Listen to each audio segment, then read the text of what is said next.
अस्सलाम वालेकुम नाज़रीन, मैं हूं हुरैन फातिमा और आप देख रहे हैं हिमायती न्यूज HD चैनल। नजर डालते हैं आज की अहम खबर पर।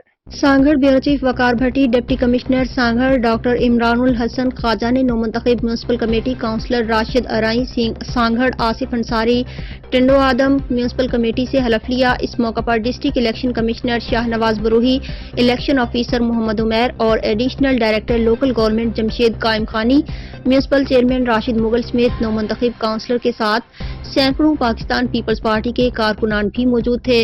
वाज़ेह रहे कि सांगड़ म्यूनसिपल कमेटी के वार्ड नंबर 12 से एक काउंसलर नाअहल होने और टिंडो आदम म्यूनसिपल कमेटी के वार्ड नंबर 18 में इलेक्शन कमीशन ने दोबारा इलेक्शन कराने के अहकामात की रोशनी में दोबारा इंतखाबात हुए, जिनमें दोनों वार्ड पर पाकिस्तान पीपल्स पार्टी के नामजद उम्मीदवार कामयाब हुए थे। कामयाबी के बाद आज दोनों काउंसलर ने हलफ उठा लिया। अब तक के लिए इतना ही। मजीद खबरों और अपडेट से बाखबर रहने के लिए देखते रहें हिमायती न्यूज HD चैनल।